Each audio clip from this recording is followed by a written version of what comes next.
So the Rebbe last week in Yom Yom Day to Day says a story based on the beginning of this week's parsha that the Rebbe Rashab, when he was a young kid, he went into his grandfather, the Tzemach Tzedek, and he asked him.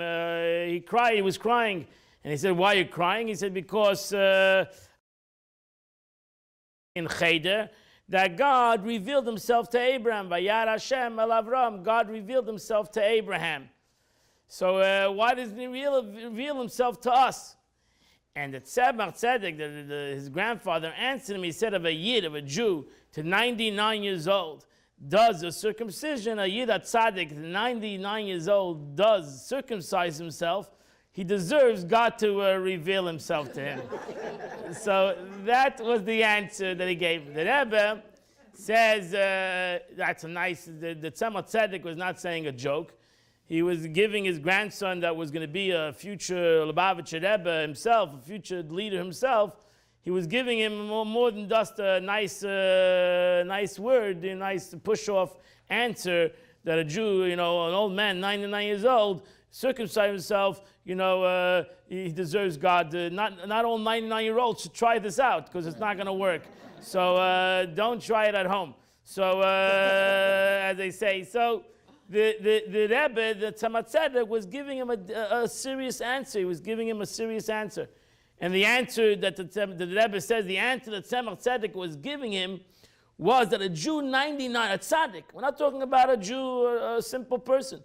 We're talking about a righteous individual, Avram Avinu, who went through one test after another test, to a search of God. And even though he was searching God, God tested him, challenged him over and over and over again. And then after 99 years of his journey to godliness, to spirituality, God tells him, you know what, we haven't got to first base. We haven't yet reached to any plane. Why? Because we don't have a covenant. You're an uncircumcised guy. You're uncircumcised, and therefore we haven't yet even made a covenant. We haven't started our relationship yet. And Avram Avinu says, okay, that's right. That's correct. Let's go and circumcise. Let's make a covenant. Let's do a circumcision. And the last 99 years was really dust practice. And now we're going to get serious. Such a Yid, a tzaddik that was righteous, never did a sin, did holy things, gave up his life for godliness, gave his whole family up for God, traveled and went here and there, and all the tzaddiks he went through in life, said hineni. Even after that, that's why he deserves to see the aspect of spirituality. And in essence, what the Rebbe, the Tzemach Tzedek, the Lubavitcher Rebbe was telling his grandson is that the journey of godliness doesn't end. Just because you might think you're righteous, doesn't mean you think you have struggled and you are unbelievable. And I've gone through A, I've gone through B, I've gone through C. So what? So what? So what? Your neshama is older than you. Your neshama, your soul is a part of God. A chelik elakam imam esam part of God was created before the creation of the world. It's over 5,000 years old, my soul. That's why I'm always tired. It's over 5,000 years old. It's an El to the Yid. It's old. It's old. Went through a lot of things. What is the 50, 60 years of its life right now? It's nothing. It's nothing about. Relax. Don't hold yourself so big. God can always come to you and say, now is the time to start life. And that's what God told Abraham at 99 years old. Now is time to start life. Let's see. Imagine. That's a Yid, a Jew, and that's why a Yid has to be like Avraham Avinu, Avraham and Sarah. Avraham was 99, Sarah was 90, and they started their life at that age. At that age, they started life, had a child at 100 years old, and at 90 years old, Sarah became a mother of a child, started life at that age, and that's nothing wrong. Age is not a factor in Yiddishkeit. There's no concept in Yiddishkeit that at a certain age you can retire, you can basically do things less. There's no such kind of thing. Those kinds of things. You have to, Yiddishkeit starts from the conception and it goes till you are done. And it's not even done then either, because you might come down again. So it's never ending. It's never ending. And that's what God tells Abraham. It's never ending. It's never ending. It's never started. It never ended. When you think that it's over, you might be just starting. When you're starting, it might be, you're far from where you're starting. It's never be. That's why you look in the Gemara, you'll see in all Hebrew, in all books of Talmud, it always starts from Beis. It never starts from Aleph. It starts from page 2. What happened to page 1? There's no page 1. It never began. It never ended. There's no graduation in Jewish schools. There's no graduation. I went to Jewish school my whole life. I never graduated. No graduation. No graduation. You can graduate from secular schools. You're finished. Okay, now you have a diploma. There's no diploma in Jewish schools. There's no such thing.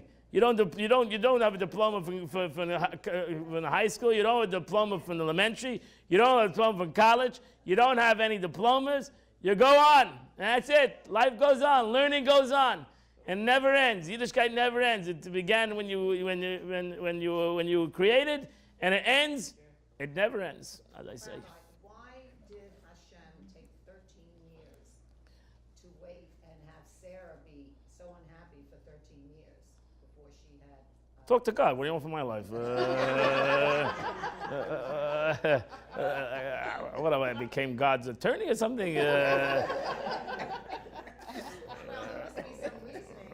Sure, there's a reasoning. There's always a reasoning. No, there's always a reason. There's always a reason. In essence, there's many interpretations in the whole journey of Abraham and Sarah. And the truth is, there's not a reason. The Abish runs the world. God runs the world. He knows exactly when a person needs to accomplish A and when the journey of his soul. It's brought down in Kabbalah that before your neshama comes down to this world, it tells you exactly your journey of your life. Who you're going to marry, who you're going to not marry, who you're going to like, who you're not going to like, who your children are going to be, who you're going to be rich, you're going to be poor, you're going to be healthy, you're going to be sick. It tells you your whole long Megillah. It tells you the whole long journey. It's no secrets. To the soul, there's no secrets of the journey of your life. To your body, wow, it's like a new thing happened. It's to your soul. He knows exactly what's going to happen. He understands what's going to happen. He knows when it's going to leave the world too. In Neshama, it says it knows exactly when it's going to leave the world. That's why people do many things right before they pass on. They do many things that usually they don't do. And people don't realize after the passing, oh, now we understand why they did this and why they did that. Because the Neshama forces the body. What? Do you have an example? They'll call up friends, they'll goodbye to people, they will rectify things that they didn't do in the past. They'll do weird situations. They'll make connections. They'll fix things. They will say things that they may have never ever said in their 50 years, 60 or 70, 80 years of life. And suddenly they're saying things that are unusual that people don't realize until after their passing, why they said this and why they didn't say it, etc. Why? Because an neshama knows exactly what the journey is. He knows exactly when it's going to pass away. It's no secret to him.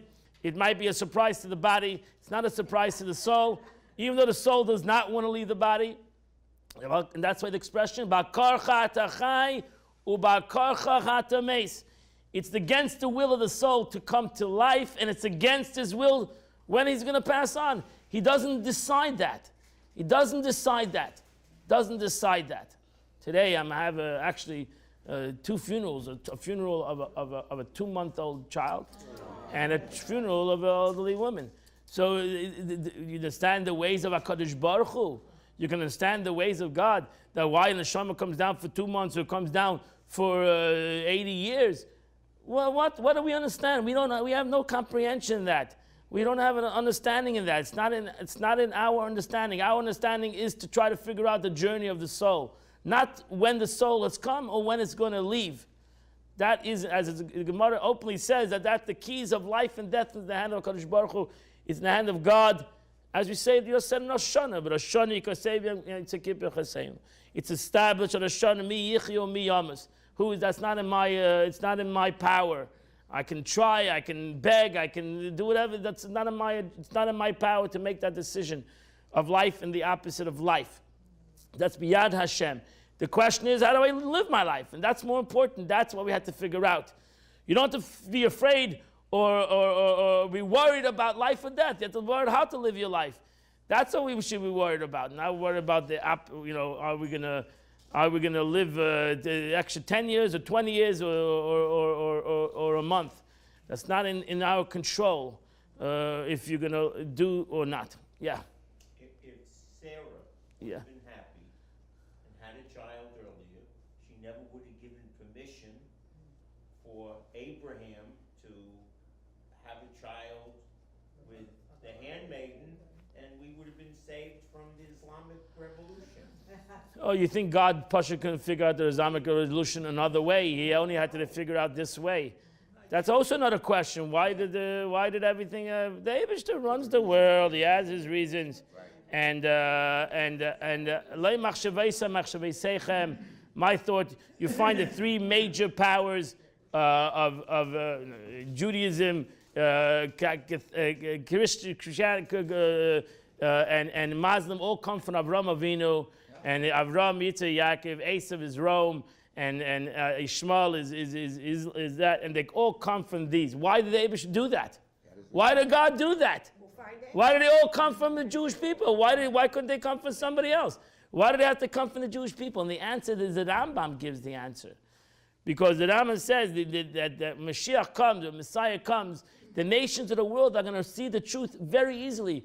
Because in essence, they have been brought up with a concept of Avraham Avinu, of monotheism, of godliness. They might have veered off a little bit and got off the track, but the concept of God to the world is not a distant, far distant concept. So you have majority of the world, billions of people believe in God. And they might have a misconstrued understanding of their belief in God. And the Mashiach comes, they'll see, they'll transform easily. The truth is that the world is waiting for the Jews to transform according to the Torah. The world is ready to change. The problem is the Jew doesn't want to change. We don't want to change, right? The nations of the world believe easily. You have billions of people believe in the most craziest things in the world. When a Jew you try to get him to believe in something, you can't get him to believe. You can't do it. You can't do it. And it's amazing. Jews are tough in their struggle of belief. That's one of the Gemara says actually that one of the biggest struggles of a Jew is emunah Hashem, belief in God. It's very Torah. You tell him to believe, he believes. Right to Gefarin. He doesn't have an argument. He believes. I tell a Jew to believe. He says, why? Why should I believe? I have to understand. I cannot believe. I cannot have emunah. I don't want to have emunah. I want to have understanding. When you explain it to me, I'll do it. I don't want to do things out of belief. I want to do things out of das. The truth is, that's the way it should be that way. Ladas Hashem, to know God. And God demands of the Jew to know Him. So there is a concept of knowledge of God, and we should have the aspect of knowledge of God. But we have to have emunah Hashem too. We have to have belief in God, Kabbalah El Malchus Shemayim, acceptance of the yoke of heaven, which every Jew, that's why the most important prayer of a Jew is Shema Yisrael Hashem Elokeinu Hashem Echad. Hear, O Israel, the Lord is our God, the Lord is one. That even though as all the knowledge I have, I still have to base my concept on something that's above knowledge, right? Something that's higher than knowledge. Now, my relationship with God is not only based on knowledge, because then it'll be a very simple relationship. If my relationship with God was only based on my knowledge, I think I can agree that my knowledge is very limited. It's extremely dim. In the Daitim Kutsara, our brains is very small. So why would I want to have only relationship with the Eibishter only based on knowledge? I want to have a relationship with God like I want to have a relationship with you, a higher than knowledge. Right? Maybe if I had a relationship with you only in knowledge, I might not want to have the relationship. Right? If I know you perfectly, and I say I don't want to know you, okay, right? I don't want to have any, right? I don't want to really have anything to do with you, okay? Maybe basically don't tell me everything. You don't tell me all your secrets. I'm not interested. I might lose my appetite. I might lose my interest. right? It says, you know, we have a husband, you don't got to tell everything in the world. Don't tell everything. You don't tell all your sins to your spouse, right? You don't got to tell him everything. It's not everything. You don't got to tell him every thought you had or everything. Yeah, well, how do you expect if you can tell him everything that later they're going to look at you and respect you? What do you mean? You're a bum. Why should I have respect for you? You told it. Some things got to be kept a secret. Now you tell me. Yeah, trust me. Don't got to tell everything. You can keep things a secret. The truth is, that's why even in a relationship, it's in the dark. One of the reasons it says the relationship, sexual relationship, is in the dark. Because some things need to be secret.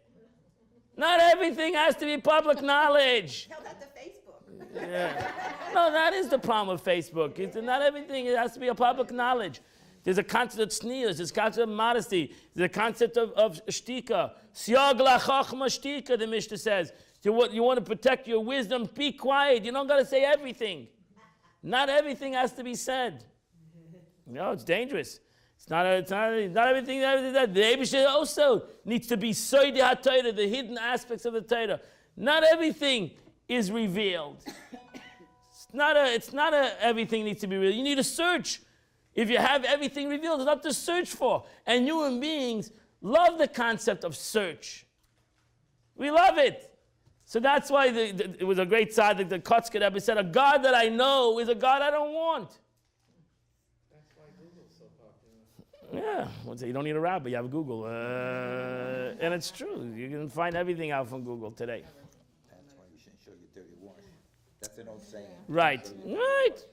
That's why in this week's parsha, actually, Abraham tells Lot, we don't need to fight in public.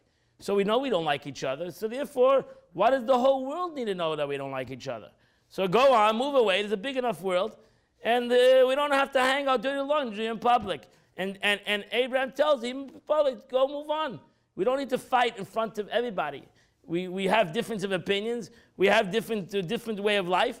You need to go there, and I need to go here, and we need to separate ourselves. Why? Because not everything has to be done in public. That's the concept of Chil Hashem, to disgrace God's name in public, is much greater than when you do it when you don't do it in public.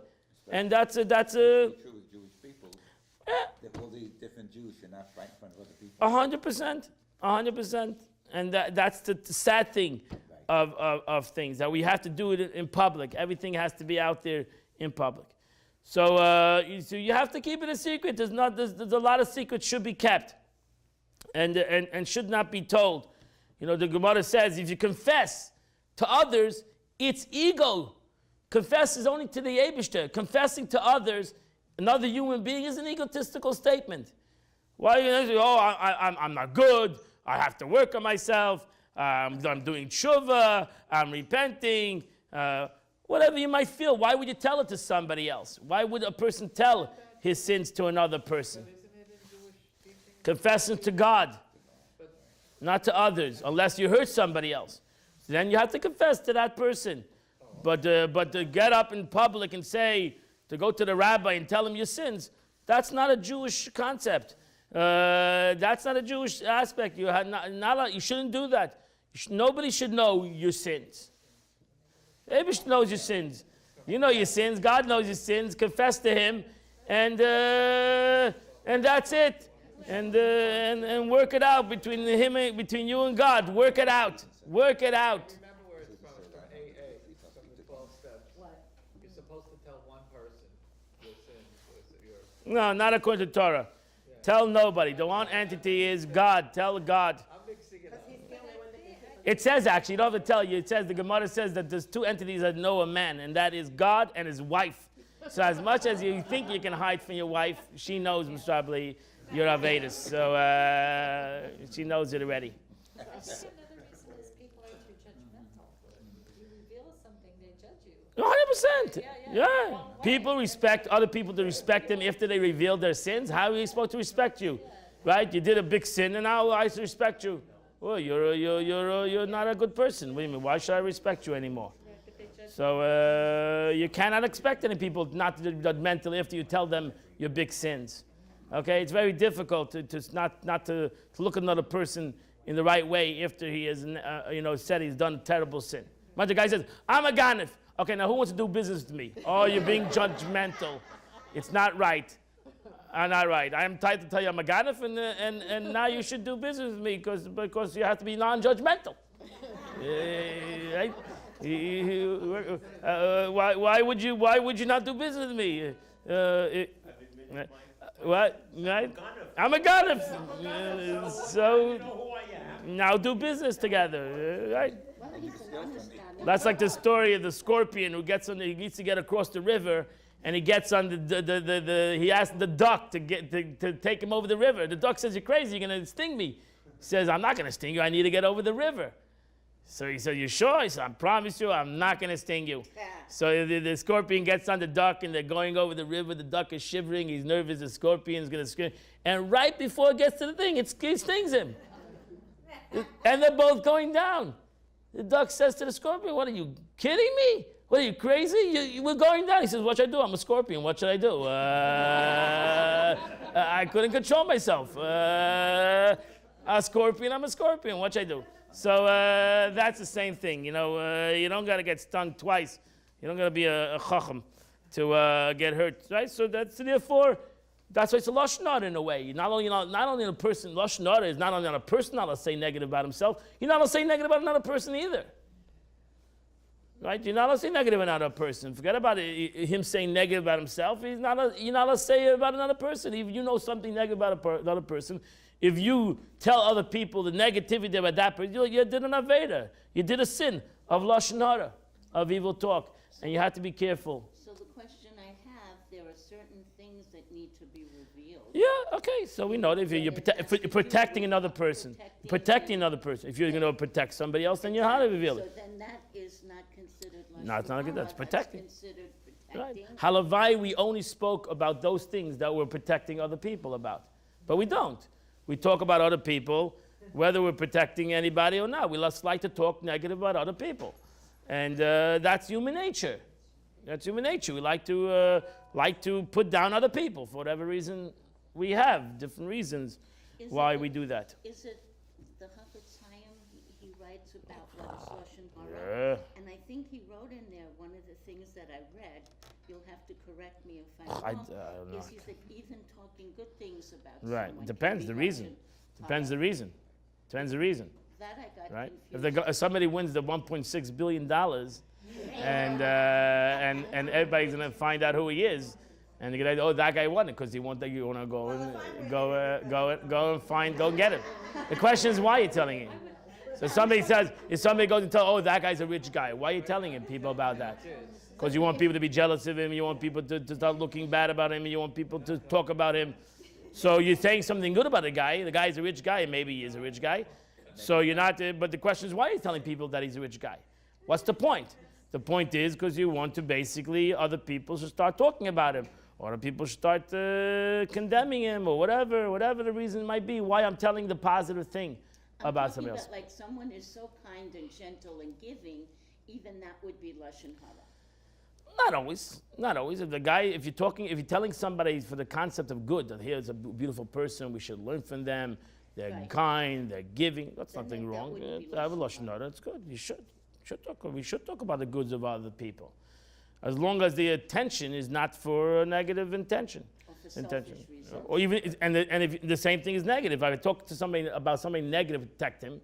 So I'm talking to somebody negative. Like if I know somebody's a ganef, and I hear you're going to go into business with him, so I can go and tell you, listen, I know the guy's a ganef, and you shouldn't go into business with him. So I'm going to forewarn you. So I'm telling you something negative. I'm telling you something negative to protect you. So that's not called lashon hara either. So it's there to protect you, to make sure that you don't get hurt. But if I start talking in the shul about the guy's a ganef, that might be lashon hara, because I'm just like to talk to put down somebody else. So you have to be careful, these concepts, these aspects. How do we get into this whole situation? I have no idea, but okay. So Avram, Yitzhak, Yaakov, Abraham, going back to the patriarchs and the matriarchs, Avram Avinu were living with Abraham, our father, and which Abraham is, as you heard Rabbi Wolf, is the concept of chesed, the aspect of kindness.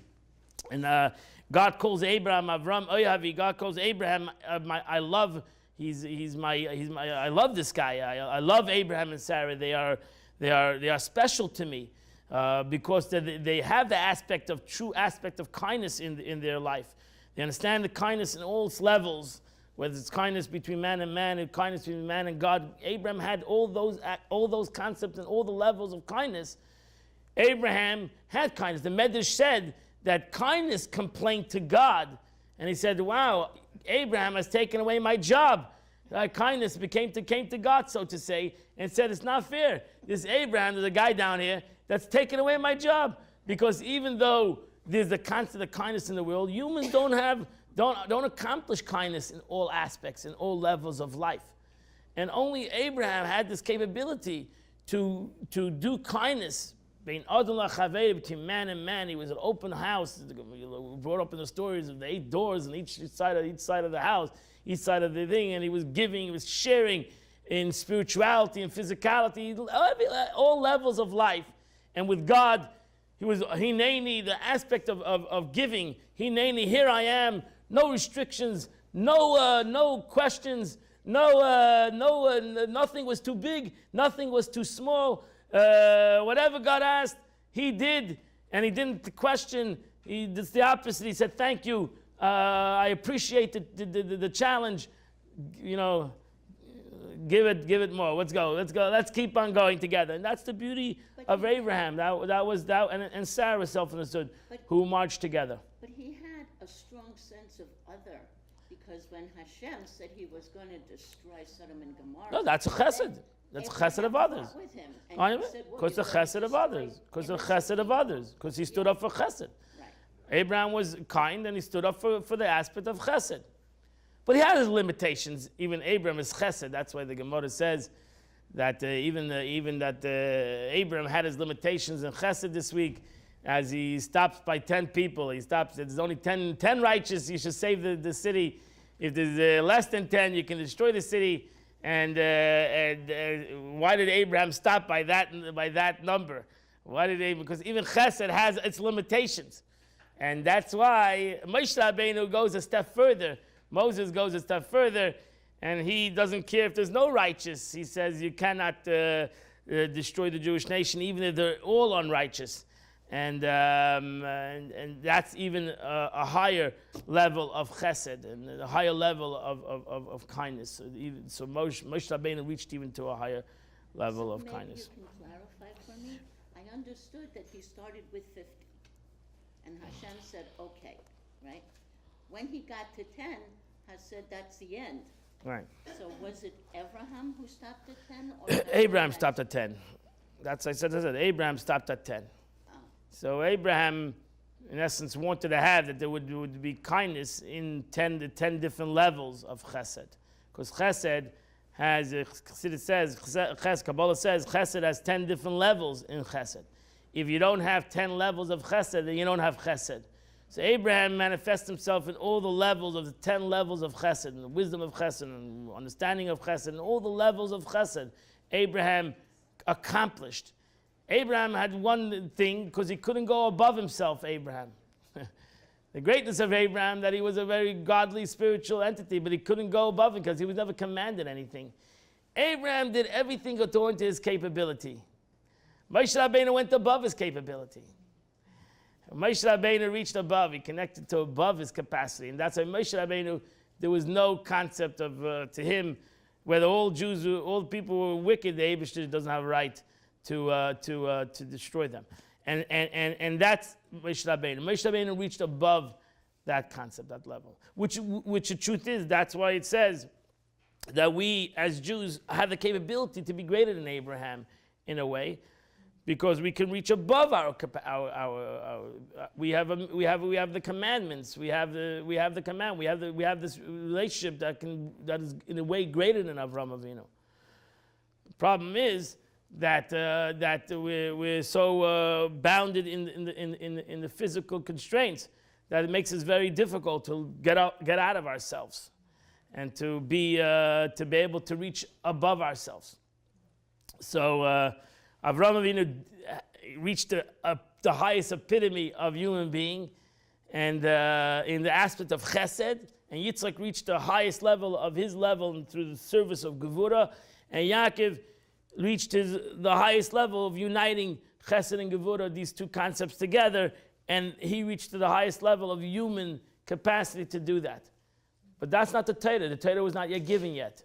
The Torah was given through Moshe Rabbeinu, which Moshe Rabbeinu broke the molds, as they say, broke the stereotype, broke the separation of the supernatural and the natural, and he brought it together to be able to bring it back together, that we can have a natural and at the same time reach up to a higher than the natural, to be supernatural, so to say, to touch the unknown, to touch an infinite concept while we're still in a finite situation. So Avraham Avinu didn't have that capacity, that capability to do. But halavai, we can be like Avraham Avinu to be able to be a complete individual, to be able to complete a complete person. Truth is, Chassidus says there are 10 manifestations. Every single one of us has all 10, but each and every one of us has something that's more accentuated and more purposeful than any other one. What? By dominant. So you got to figure out what is your avodah. If you can figure out what your midah is, if your midah is midah tzanat your midah is midah of chesed, is your midah hagevura. You could. The Tanya says really divides in two things: your chesed and gevura. What are you more chesed? You're more in modern terms it would be you're more are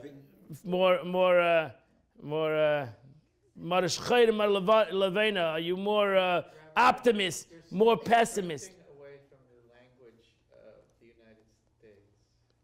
I don't have the language of the United States, honest truth. I have my own booked language. It's my own booked language. I don't know what that language is.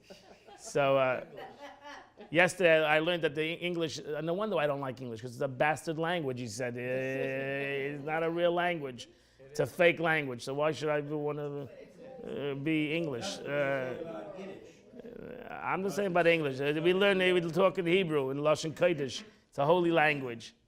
And Yiddish also is a holy language by the Rabbeim. So it's much holier. But English, why should I don't know English. I know Yinglish. It's a mixture of. So you have the pessimist and the optimist, the conservative and the more liberal. I don't know that. Yamin or smile. So you actually, you're a lefty or you're a righty. But the truth is, in Torah, it's the opposite. If you're a righty, you're chesed, and if you're a lefty, you're gevura. But okay. So you have these two concepts. In Tanya, we have these two concepts. Chesed, either you're more optimistic, more everything is phenomenal, you're more easygoing, or you're more gevura. You're more restriction. Everything is, you look at things in a negative way. You're pessimistic, you're more depressed, you suffer with depression, you suffer with the anxieties, and that's the left, that's gevura. You suffer with those kind of things. You're more reliant on others. You're right. You're worried about the tomorrow, or even about today. Or you're more everything's good. Who cares about tomorrow? And gevura, right? I don't think I don't think the word depressed should be in there. I think. No, because Isaac was the positive aspect. Isaac was a tzaddik. So Isaac was the positive concept. The gevura is not a negative thing, but I'm telling you, you can schlep it to the negative, and you become depressed. A person that depression is a terrible thing. I agree with you. But where does it come from? That it's in your nature. A person that's depressed is because he has within his nature the concept of gevura, and he looks at things, more analytical, and he's worried about things, and and it's a good thing. You shouldn't be depressed. You should be proactive. Such a person that's analytical, he's much more proactive. A person that doesn't care, everything is phenomenal. What do I gotta care? Who cares? You know, something's gonna take care. God's gonna take care of it. I don't know. It's gonna work out. Some people like that, in the negative, don't do nothing. They expect everybody else to do everything for them, right? So they live a happy-go-life. You were saying, was it you last night saying, or was it? I don't know. I wasn't here last night, so I couldn't say anything. So Rabbi Wolf maybe said. I don't know. Want to play the victim? Right. That's the victim. Victim. Same thing. No, Rabbi Wolf. That yesterday at the Farbrengen. So the victim. Right. Same thing. The victim. And we all have that victim thing in us, that we are the victims. We're victims. We're constantly victims. So they say, we all struggle with these kind of things. Because we all have chesed and gevurah. The question is, what wins the day? What wins the day? Chesed wins the day. The gevurah wins the day. Therefore, it says you always should marry somebody who's not like you. You don't want to marry two cheseds; they'll go crazy. You don't want to marry two gevurahs; that will be fire. If you're chesed, your wife should be gevurah. If you're gevurah, your wife should be chesed. You want to have the opposite. That's why it's eza kenegdoi. You want to have somebody that's not exactly. Don't marry yourself. Marry somebody that's different than you, and together you'll make a tiferes. You'll make a beautiful situation. Can't one person be balanced? It's hard. It's hard. It's very. Yeah, you could. Yeah, you should. You should be balanced. 100%. Yeah, you should work. 100%. You should be balanced. 100%. 100%. That's why in yourself you should be. You should have chesed gevurah. You should bring it together and make it a balanced situation. Don't be too chesed. Don't be surely too gevurah. Be chesed in the right way. Do chesed to the right situation, and don't be so severe either. And don't be so analytical. Don't be so contradicting. Don't be so aggressive. Be a little bit compassion. Really, that's the best thing would be compassion. Rachamim, that's the middle wrong. Rachamim, mercy. Mercy, have rachamim. Therefore, in a relationship, you should always have rachamim. That's Yaakov Avinu. Have mercy. Have rachamim. In any relationship, it should be rachamim. You're not like each other. Oh, you didn't do it right. Oh, she never does it right. Oh, he never does it right. Whoever the other person is. I keep on telling him how to do it. Seems like she can't get it. Just don't get it. It's a push of a button. Right? You get nervous. Have rachamim. Have marachamim. That's the way that person is. And you have to have mercy. And you have to have compassion. Compassion. The good news is if you can't have rachmanis, you can at least have drugs. No, chas v'shalom. Don't have any drugs. You're on candid camera. Don't have any drugs. That's not a good answer. I don't mean those. So you should have rachamim. You should have mercy, and that's midas Yaakov Avinu. That we should have mercy, compassion to one another, to the world, to God, to our neshama. As the Alter Rebbe says, you should have mercy to your neshama. But the beauty of what we're going through in the next couple of weeks, Avram, Yitzchak, and Yaakov, as we started in Tanya over here, is the journey ultimately not to their own journey. It's a journey to Moshe Rabbeinu. We have to realize, because how do we know Avram, Yitzchak, and Yaakov? It's Moshe Rabbeinu. You know Avram, Yitzchak, and Yaakov from Moshe Rabbeinu. If it wasn't Moshe Rabbeinu, you wouldn't know Avram, Yitzchak, and Yaakov. So you know these patriarchs and matriarchs because Moshe Rabbeinu revealed it to us on Mount Sinai. If not for Moshe Rabbeinu, you would not know them. So you know them because of Moshe Rabbeinu. And Moshe Rabbeinu and the able to put it in the Torah Tzivalanu Moshe, for the purpose to know this journey, this emotional journey. The patriarchs were emotional. And there's an important journey in the emotional journey of a person, because that's a human being, his emotions, his emotional journey. Ultimately, that's like a child. We started off the journey as a child. Abraham, Isaac, it's an emotional journey. We have to journey to the intellect, to Moshe Rabbeinu. We have to journey to the intellectual journey, which makes it an unlimited journey.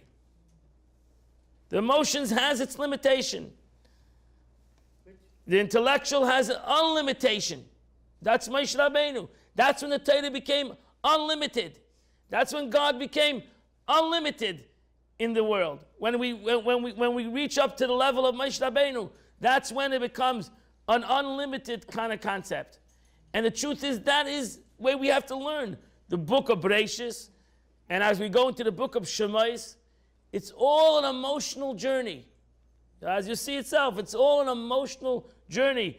And then we go to Mitzrayim, it gets even more emotional. It's all this emotional, go through your emotional issues with your life, with your kindness and your severity. And then you go to the 12 tribes, it gets even more emotional. And we're having all this roller coaster situation, all to reach up to Moshe Rabbeinu, to Moses. Represent one of the Sephirot? Yeah, he's sure. Which one? Moshe is the Melech, he's in Malchus. He reaches up to the level of a Keser. Moshe Rabbeinu is the Keser Torah, is the crown of the Torah. He encompasses a double aspect, 20 in Kabbalah it's 20, it encompasses a double aspect of so Moshe Rabbeinu, in one hand he's called the Shvi, he's Malchus, he's the Shvi, the seventh leader is Malchus in the Esesphiris. But in the Esesphiris, Malchus, which is the seventh emotion, is separate from the other six emotions. Because Malchus becomes the crown of the next thing. So that's why Malchus, that's why Moshe Rabbeinu, he mentioned actually yesterday, which is Moshe Rabbeinu, was Ana Mikol Adam.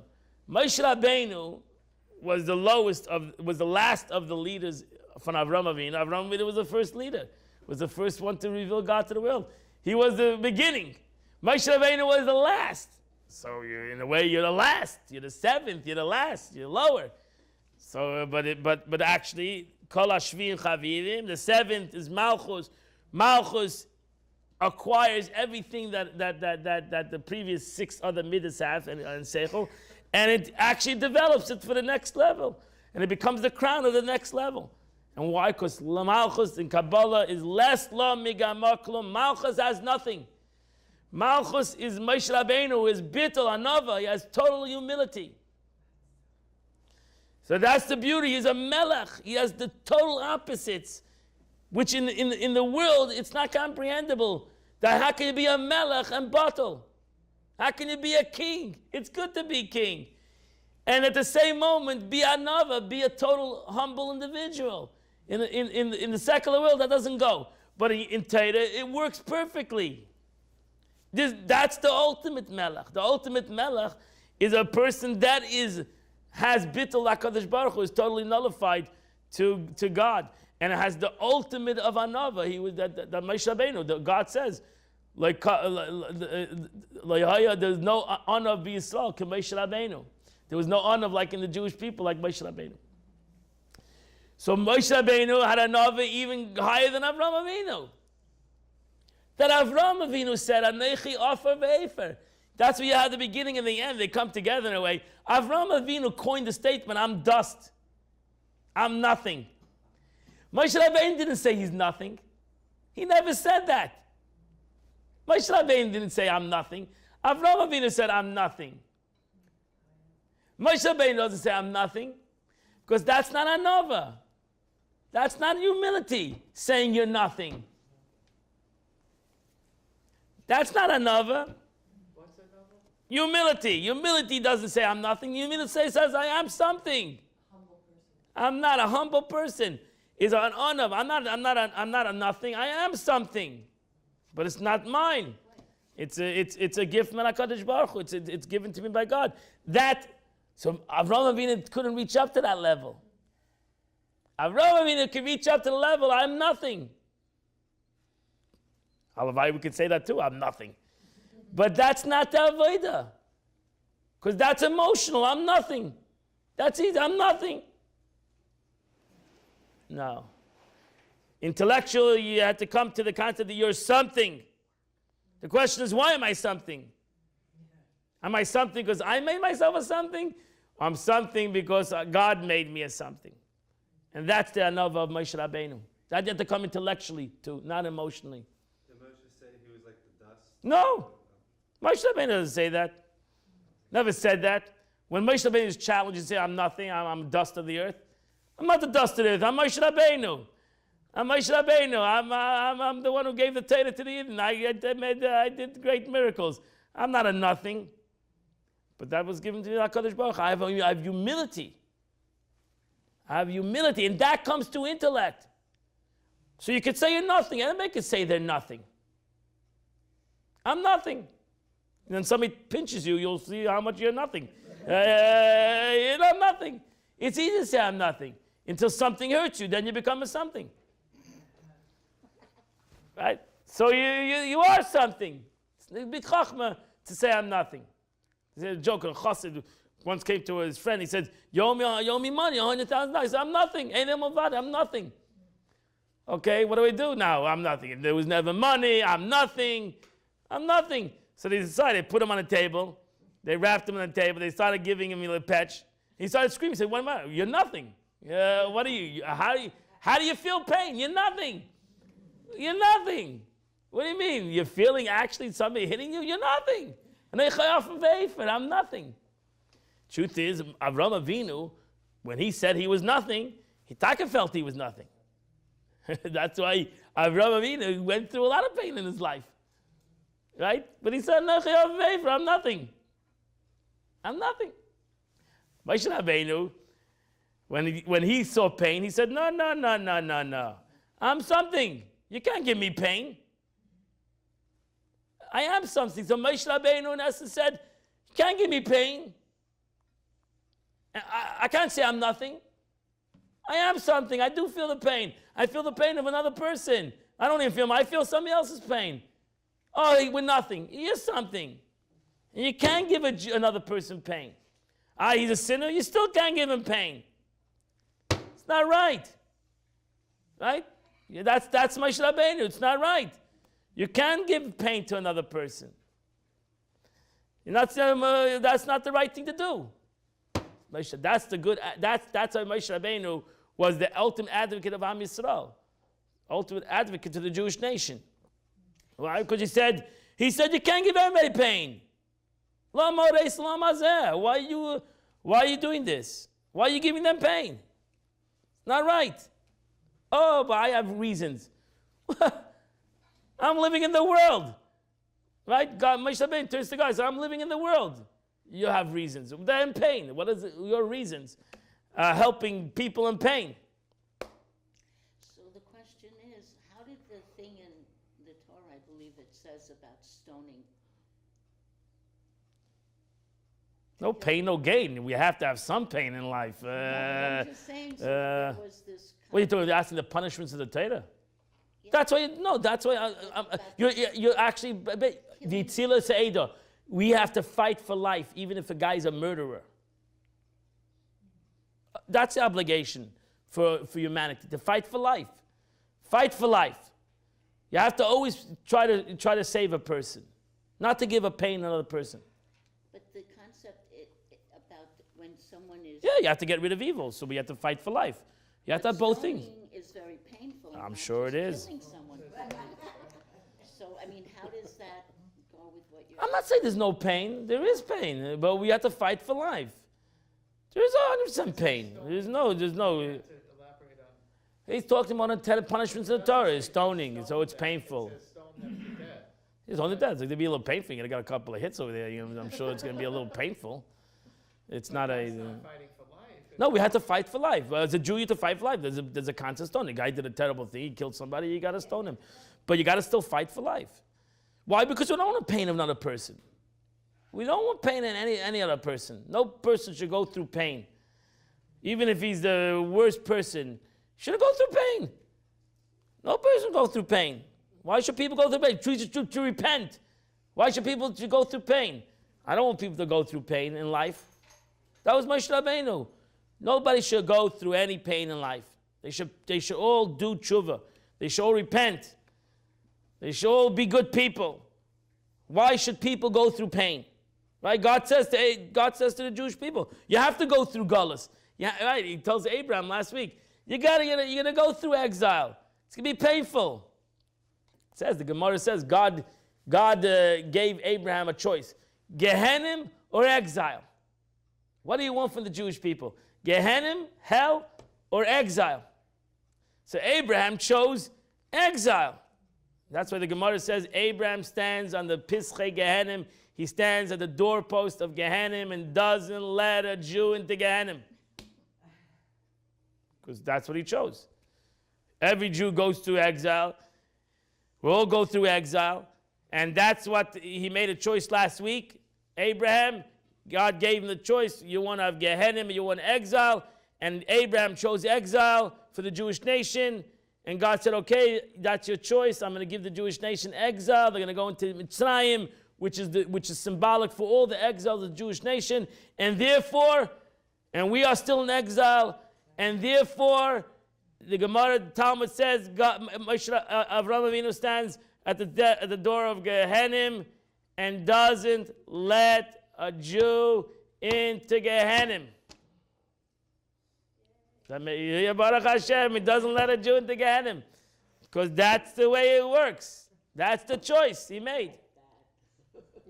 That's it. Go to Gan Eden. That's it. It says all your souls, every soul goes through Chevron. It goes through the opening of Gan Eden is in Amaras HaMachpelah. You actually can go there. There's a place you can smell the Gan Eden. Yeah, I smelled it. I was trying to smell. Maybe it was closed that day. I don't know. Couldn't smell it. But okay, I don't know. They say that there's actually a sign. I have a sign for everything. Here is it's for a picture. Here is the door, the gates of Gan Eden. You ever were in Hebron? You didn't see the door of Gan Eden? You had to go again. Look for when you go, look for the door of Gan Eden. Yeah. You weren't to Cave on Balaam? So you just saw the door of Gan Eden? I think I have a picture. A Gan Eden? You have the door of Gan Eden? No, I took so many pictures. Oh. So there's a door of Gan Eden there. When you go back there, you should visit there. It says that there. It says that there. So if prayers go through the Yerushalayim, and Gan Eden goes through Hebron. Prayers go through Yerushalayim. All your prayers go through the gate, through the Maras HaMapela. They go through. The Kaisel and the Harabayis, and you go to Gan Eden through Hebron. That you should go visit it now. You know where you're going. You should know where you want to go towards. But so Avraham Avinu packaged that already. But ultimately, so what this avodah of galus and exile that we go through is all the challenges of Avraham Avinu. He went through all those things. His journey. That's what it says. The journey of Avraham Avinu is the journey of every Jew. Is our journey in life, with all the tzaddis and all the ups and downs and all the struggles that we go through in life. We can learn all from Abraham and Sarah. We can learn their journey. It's important to learn their journey, to understand their journey. And a lot of us, it's like Avraham Avinu reached his pinnacle at 100 years old. So to us, we can reach our levels. He lived another 75 years. He lived another 75 years, but he started his life at 100 years old. Many of us start our lives also not at 5 years old or 10 years old or at 50 years old or at 60 years old. What does an age have to do with the situation, right? What is age? Imagine Avraham Avinu, 100 years old. I'm going to circumcise. Did he know he's going to live another 75 years? He didn't know. He said, okay, I accepted myself to do a circumcision. I also want you to, many of you are picturing, and you shouldn't, I said this a couple of times, you shouldn't picture Abraham as some 100-year-old, like a Vespas, guy walking with a walker. Avraham Avinu, when he was 100 years old, looked like he was 20 years old. Right, because we know the Gemara says that Avraham Avinu asked the Eibishter when after Yitzchak was already 30, 40 years old. That's when Avraham Avinu asked that he he should get old. He should look old. Right, so because he asked for old age. He get old age because they looked like each other. He couldn't. Everybody called Abraham Yitzchak and everybody called Yitzchak Avram. They looked like each other. And Abraham said, I need to get old. I'm 140, he's 30 years old, I'm 130 years old, and everybody thinks we're brothers. You need to make me look old. And that's what he says, Vayiki Zakan Avram. Avram Avinu got old. So when he was 100 years old, he was actually like a 20-year-old. And that's what he says, Avram, that's what Moshe Rabbeinu. Moshe Rabbeinu, going back to connection of Avram and Moshe Rabbeinu, when he was 120 years old, he was like he's 20 years old. Okay, those don't get that picture there, Charleston Heston, I don't know what. But Moshe Rabbeinu is Lech Lecha, when he died, In the 120th day of death, he was a young guy. He was as vigor and in his posture and everything as a young man. That was also Moshe Rabbeinu. What about Sarah? Was she the same? Yeah, they were young. They were young. They were young. Abraham brought about old age. Abraham brought about old age. Abraham prayed. The Gemara says Abraham prayed to God that old age should come to the world. That's not good that everybody looks 20 years old. We need an old age. People should get older. And they should look different. They should look older. So if you have any complaints, so stop putting creams and all of the waste of time. Okay? It's not going to help. It's a waste of money, Jewish money, a waste of Jewish money. Abraham and Sarah wanted that people should come old. It's not the end of the world. We're going to come old, Baruch Hashem. So you look a little older. What's going to happen? Nothing happens. You know. But Yaakov Avinu asked for sickness. That was his. That was one of his positive contributions to the world, that people should not die suddenly. And that was until Yaakov Avinu, the Gemara says, people died suddenly, without any warning. Boom, the neshama left them. And Yaakov Avinu said, no, we need to bring chayla to the world. We need to bring sickness to the world, so people will know that they will have a preparedness that they're gonna be they're leaving the world. That was Yaakov? Yaakov. Avraham was old age. And Yaakov was sickness. So so even though people got sick in the world, but they were not connected to their death. People got sick because they got sick. But the concept of sickness connected to one's death is Yaakov Avinu, Jacob, who asked for that to come to the world, and he ultimately, you see that he became sick, and they realized that his life is coming to an end, which brought about all the blessings in the Torah, as you read in the end of the book of Genesis. But that's the beauty of Abraham, Isaac, and Jacob. And the truth is, even though Abraham, we knew, had great philosophy, there's a book you can buy today, Sefer Yetzirah, that they say was authored by Avram Avinu. Don't buy it for reading purposes; it's very difficult to read. But there is a book officially that was what I say. It's been associated with Avram Avinu. It's hard to understand Avram Avinu's philosophy. No, that Eishes Chaya was written by Shlomo HaMelech, King Solomon. So maybe you wrote it too. It's the Eishes Chaya was written by King Solomon for Sarah, to the greatness of Sarah. That's why Sarah, you said Sarah didn't change. Sarah was a beautiful woman. The Gemara says Sarah was the most beautiful woman in the world. And she was sought after by kings and kings, as you, right? Because even though she was already 80, 90 years old, okay? Because she didn't age. And then we say that later on by Chai Sarah, that she was 100 like 20, like 7. Right? When she was 100, she looked like 27, 20 years old. She didn't age. So she was a 20-year-old her whole life. I had learned that Ishmael was the eulogy that Abraham gave. Right. Yeah. Right. I heard that too. Yeah. Right. But there's a lot of medrashim on it. Yeah. And also I heard it. But in general, we know that Eishchai was written by Shlomo HaMelech. The question was, it was surely written by Shlomo HaMelech.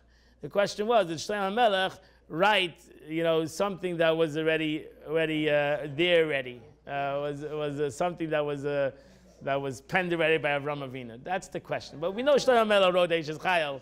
It's the question who's the author, and some people say that was maybe he got sued and he had to tell the truth. But so that's the Alter Rebbe. In general, it's the Gemara says that we have to think about it. That we learn halachas. The whole Torah was given halachas, laws, and we learn halachas in the Torah from an extra letter from a dot upon a letter, from a, you know, and now the Torah gives so much space to the stories of the patriarchs. It's not a book of stories. There's not a book of stories. So why you want to tell us about the patriarchs? Say it. You could say it in a verse.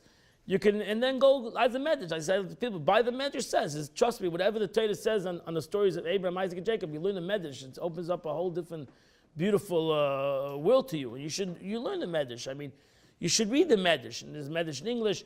And if you can read Hebrew, there's a lot of Medrashim, Medrash Shabbat, Medrash. There's so many beautiful stories of the stories of the Torah. But why would the Torah give up so much space, the whole Genesis, to stories of Abraham, Isaac, and Jacob? And then the whole story of the Exodus, another whole thing. And you learn a law from a letter. You learn law from an extra letter, extra word. When the Torah is a book of laws, and the Gemara answers that the Eibishter loves the stories of the patriarchs. The Eibishter loves these stories because Ma'aseh Avos similar banim. Because the stories, we live on stories. You don't realize it's important, the aspect of stories. Ma'aseh Tzadikim, stories of people. Stories makes things living. They make things alive. You can tell a person to do something, and you can show a person how to live. And it's a whole different reality. We have to create our own story in a way. And that's the beauty of the stories of the patriarchs. We should know the stories of the patriarchs and the matriarchs. We should delve into their stories. We should learn their stories. It's not so simple. Chassidus goes a step further. And as Alter Rebbe in this chapter, he says, we have to comprehend the patriarchs. We have to understand them. Why they lived this kind of a life. The way they expressed their lives. And maybe it'll be an example to the way we need to express our lives. And the way we need to live our lives, in a way. Because these stories are important to us. And that's why the Torah gives over. As I said, it starts off with Avraham Avinu, really, last week already. And we end off, which really ends off with Moshe Rabbeinu, which brings us to and then the Torah can change itself. And then the Torah, so to say, changes itself. Comes a whole different reality, a whole different book. A whole different story. So we're on a journey. Even though we say this every year, we're on a journey. It's so beautiful. It's such a beautiful Sefer Bereshis, because it's our. Hopefully, it's my journey. I have to learn from this journey. But again, my as Alter Rebbe in this week's chapter, last week, 2 weeks ago, we never get anywhere. Our journey is to Moshe Rabbeinu. We should never forget that. Our journey is to Moshe Rabbeinu. We can't get stuck with the patriarchs. Our journey is to Moshe Rabbeinu. And that's because, first of all, we don't know the patriarchs without Moshe Rabbeinu. And there's a reason why Moshe Rabbeinu, God puts it in because that's the journey. But our journey as a Yid is to Moshe Rabbeinu. Like in our life, our journey of our emotions, Sheva Midas, is all to Seichel. It's all to Seichel. It's all to our minds, which is Chochmah Bina Das, which is Chabad. It's the expression of the Rebbe says that Moshe Rabbeinu was the first Chabadnik. So he's the first entity of reaching up that our service to HaKadosh Baruch Hu is not only emotional, but Smeich Shalat Alev is the unity of the emotions and the intellect, and where they come together to become one entity. And Moshe Rabbeinu was that. Moshe Rabbeinu reached the epitome of the unity of intellect and emotions, and the beauty of humans in the relationship with HaKadosh Baruch Hu, in the true relationship with God. So that's why even Moshe Rabbeinu, in his talking to the Eibishter, was much greater than Avraham, Yitzchak, Yaakov, because Abraham, Isaac, and Jacob was all b'chaloim, was all in a dream. Moshe Rabbeinu spoke to the Eibishter panim al panim, face to face, and that was and why is he telling us that? Because the truth is, we talk to the Eibishter face to face. Yes, we do. When we daven, we talk to God face to face. Okay, and that's the connection. We do a mitzvah, we are connected face to face. We're not have this dream. We're not ready to see the other face. That's the problem. Yeah. Right? So, like you had technology. You spoke to somebody before, you spoke to them, it was FaceTime. Now you have FaceTime. We're getting there. Slowly but surely, we're reaching up to be able to have face-to-face. One day we'll be able to teleport each other, right? When you're in Star Trek, we'll be able to teleport each other. We'll be able to just flip over. It's going to happen, trust me.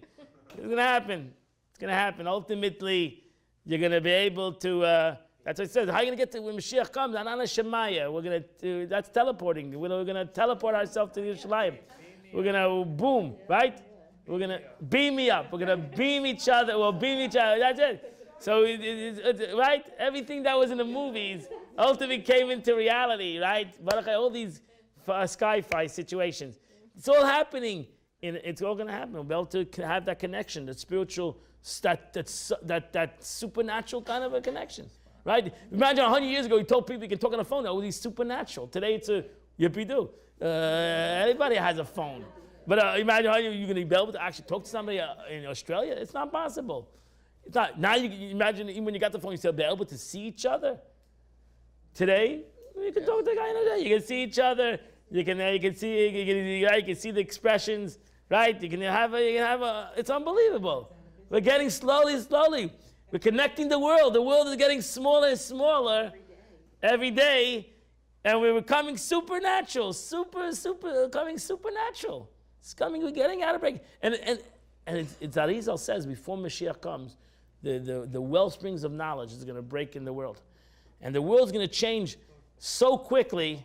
And what the Arizal says that before the Arizal, maybe the Rosh Hashanah said a name in Arizal, but Arizal said that before Mashiach comes, the well springs of knowledge is going to break into the world. What the world's going to change in a short time that it didn't change in thousands of years. The world will suddenly become unbelievable, and there'll be, and that's what's happening. Yeah. So the world is the technology of the world has become so unbelievable that you're being taped. It could be live. You got to watch out what you say, and you become the whole world. You can affect the world today in 1 second. Everybody over here can affect the world today in one moment and transform the world. With 1,000 years ago, 100 years ago, you would say you're dreaming. It's impossible. It's not a reality. You're having chalomus. But today, it's not a cholam. It's not a dream. It's an unbelievable thing. It's unbelievable. I always thought to myself, imagine if the Tanoim had Google. If they had the sages had the internet and the Google, what would they do? Pasha, the world was not ready for that, right? And we needed to have them to break themselves, and it's unbelievable the knowledge that they acquired without all this technology. Is there still a website, Ask Moses? Yes, there's still a website. Unless Moses not available. So, okay. So, do we get anywhere?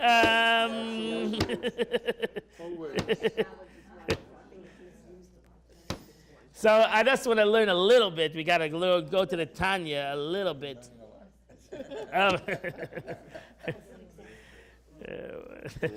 We got to go learn some Tanya. After that, is going to get to it. No, you're not even mentioning me. So I think we're holding. We finished chapter 34. I think we did. Did we finish chapter 34? We did. I think we did. I don't know. Okay, let's just go a little bit. Okay, we're holding at the end of chapter 34. I think maybe we finished it. I'm not sure. Let's go to and it'll just read to and if God would lavish, page 156. Him yet a further measure, then he who cleanses his hand will increase his effort and a good intention, and even the remainder of the day when he's engaged in commerce, he will provide a dwelling for him. Blessed be through the giving of charity out of proceeding of the laid which one divine quantities as well compassion is written tikkun.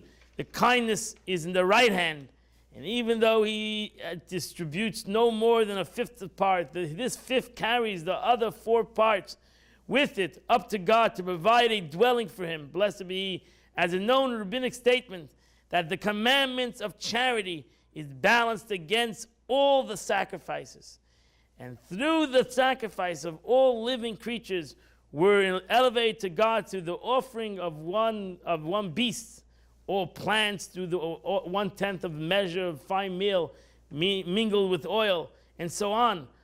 So if today we can accomplish this, that's why it says you should give charity before prayer, during the prayer, because through charity, the Kabbalah says, is the aspect of a sacrifice. Sacrifice is where you take an animal, you take from your physical part, and you bring it to the Beis HaMikdash. How can you do that today? There's no temple. There's no temple. How do we do that? If there's no temple, how do we bring a sacrifice? That's through giving charity. When I take my money and I give it to somebody else, give it to a poor person, or give it into a charity box, that is in a way bringing a sacrifice to HaKadosh Baruch Hu, taking something of yours and giving it away. And that's the aspect of a carbon. Now, self-understood, just like a carbon, you can bring an animal to the temple and you can you think you're getting away with it. No, the point is that when I bring an animal to the temple, I have to feel as if I am bringing myself to as a sacrifice. That was really the purpose of it. So too, you should feel by giving it a charity. You should feel that you're giving something of yourself. It's not just, oh, I'm getting away with it. I'm giving something. This is something that I need for my own self. Something that I can use for my own living, and I'm giving it away to somebody else. Apart from this, at a time when the study and prayer, there's an ascendance to God. Everything one has eaten and drunk and enjoyed of the other 4 parts of his health and body, I will explain that. And then the Rebbe says, if you learn Torah or you daven, now you take your whole body, everything that you ate and everything that you have done, it's all now, and you daven with kavanah, at least, you daven with intention, or you learn, you use all your efforts and all your strength to the aspect of mitzvah. You're elevating your whole physical reality, whether you feel it, if you comprehend it or not. That is the attitude. You become like Avraham Avinu. Avraham Avinu said, Eineni. Avraham Avinu gave up himself to God. In essence, when a Jew does a mitzvah and he does it for the sake of a mitzvah, he's giving himself up. He's giving his money, he's giving his time, he's giving his effort, he's giving his breathing, his movement. He's doing it all for a mitzvah, and he should feel that. He should realize the greatness of that. Think about it a second. Avraham, Mitzvah, and Yankov had no mitzvahs. They were not commanded. They did everything on their own. Abraham, Isaac, and Jacob were not commanded. They were not given one mitzvah. Right? They were given one mitzvah. I'm sorry, last week Abraham was given the mitzvah of Milah, of circumcision. But he was not given a mitzvah for 99 years of his life. God didn't ask of him anything. They had that journey on their own. They did this journey on their own. Yitzchak Avinu was circumcised at 8 days old. He didn't have anything. He was circumcised. Avram Avinu did it for him. He circumcised him at 8 years old. Yitzchak not commanded anything. Did everything on his own. What about Lech Lecha? It was not a mitzvah. David said that's why God told him, I'm going to make you wealthy. I'm going to give you wealth. I'm going to give you a child. You don't have a child. You won't have a child. Lech Lecha. He was not commanded. If you want to stay here, stay here.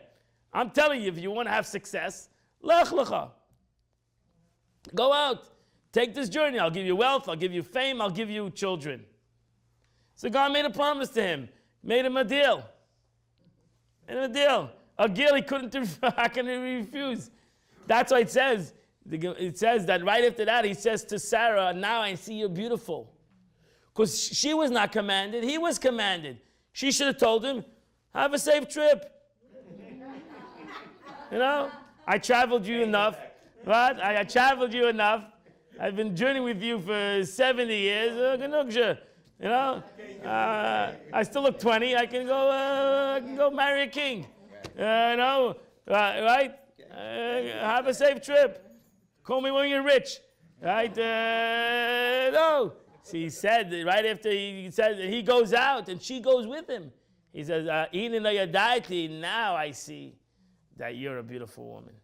Right? Now I realize your greatness. Right? Because You're hanging around me, right? Nobody likes me. I'm the renegade of the world.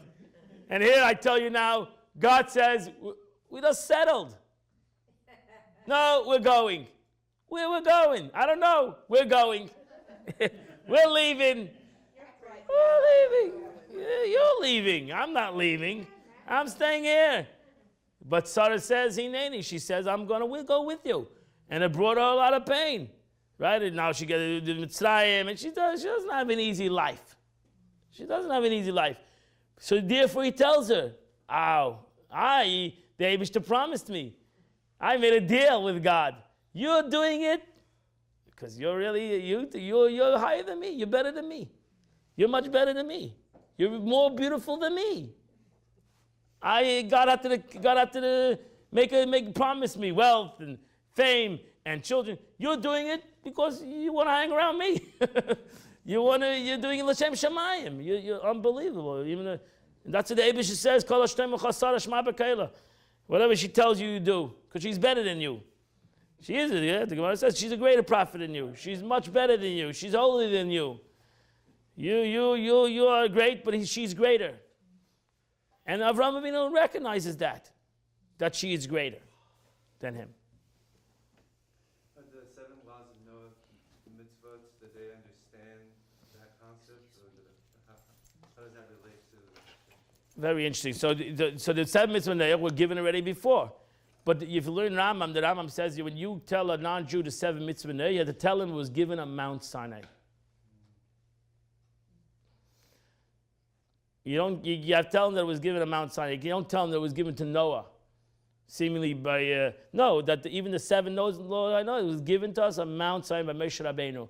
Moshe Rabbeinu revealed this, told the nation of the world that there's 7 mitzvahs. And that's the way it has to be packaged. It's not packaged that it was given Noah beforehand, even though it was. But how do you know that it was given to Noah? Because Moshe Rabbeinu, you got to come back to the same guy. You got to come back to the same person, Moshe Rabbeinu. He revealed that concept. So everything was given to Moshe Rabbeinu on Mount Sinai. By Yidden, everything starts off at Mount Sinai. That's the real beginning. Mount Sinai, Moshe Rabbeinu, Har Sinai. So, I spent the summer in Hyannis. No. In the Chabad. And I'm davening Rosh Hashanah, and the person next to me says he's not Jewish. He is B'nai Noah. Right.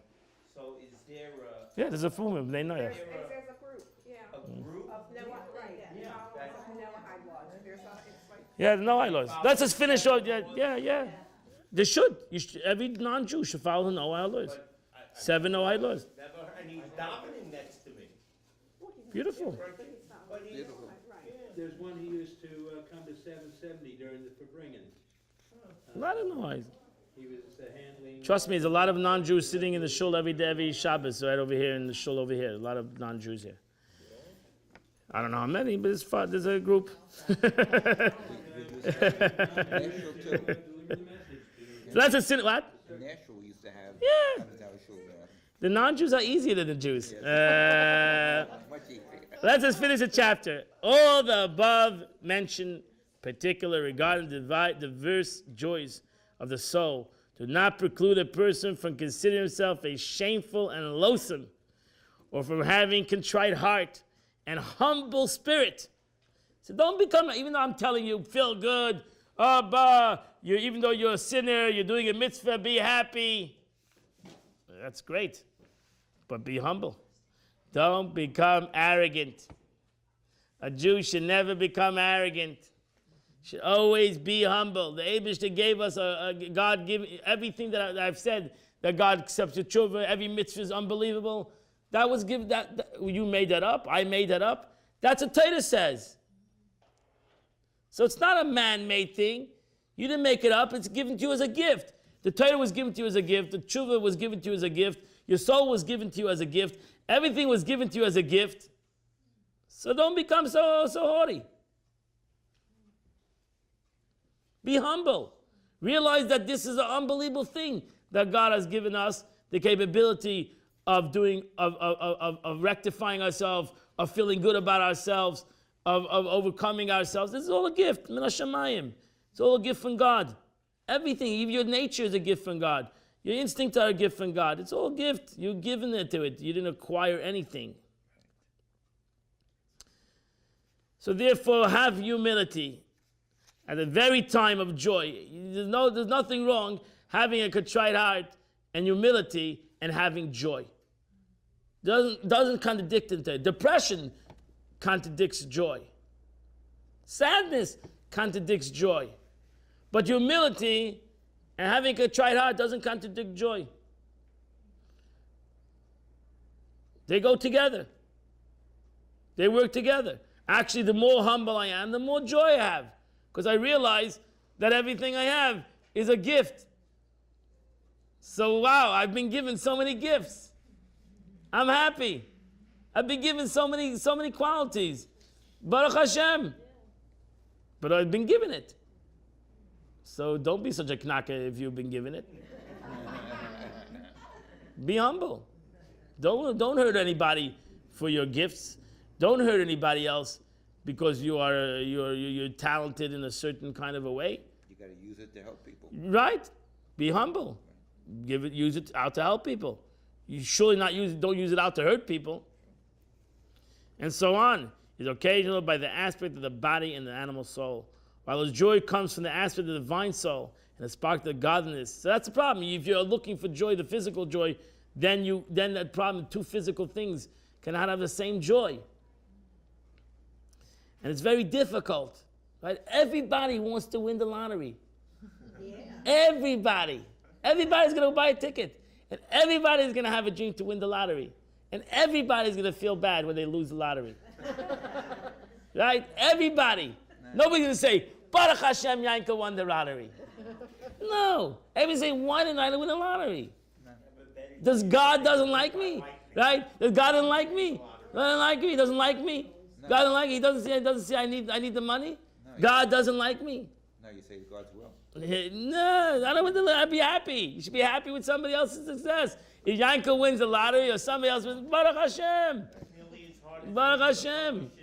Thank God. Be happy with somebody else. But if my body is, if I'm all for the joy of my body, then if your body is more happier, then I'm not happy. Because why body? What? Statistically, they're less happy than the general population. After they win. I know. Try me out, and I'll overcome that statistic. Yeah.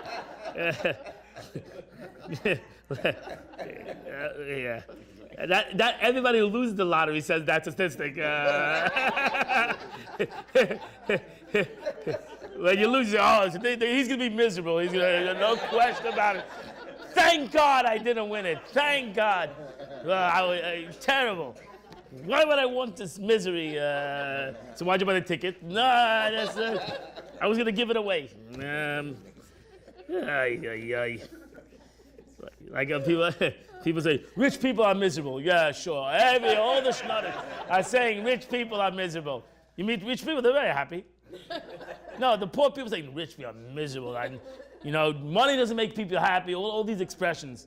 So all the schnotters are saying money doesn't make people happy. Money, yeah, because you don't have money. So you're using it as a good.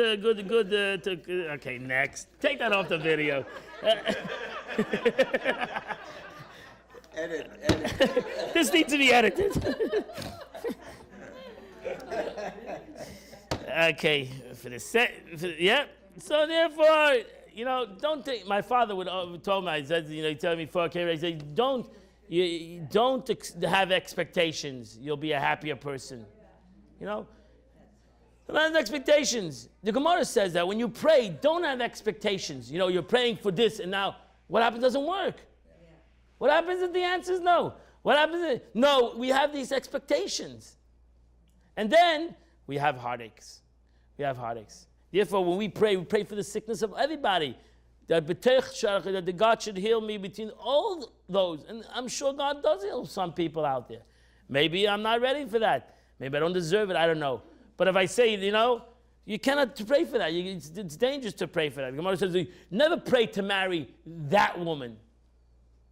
You might get what you pray for. You have to pray to marry get married. Whoever the Eivishter has in mind should be that. But if you pray for that, okay, here. I was thinking of something else. You pray for this, take it. Then you're miserable. So pray that the Eivishter should fulfill in the gap, so to say. So while joy comes from the aspect of the divine soul and the spark of godliness that the clothes therein and animates it, has been discussed above. After this manner is stated in the Zohar, weeping is lodged in one side of my heart, and joy is lodged in the other. So the Zohar says, I can have both things. I can have weeping on one side of the heart and happiness in this other side. I can be in gullus. I can be in exile, which is an aspect of weeping. We're sad, we're in gullus. And at the same moment, be happy being a Jew in gullus.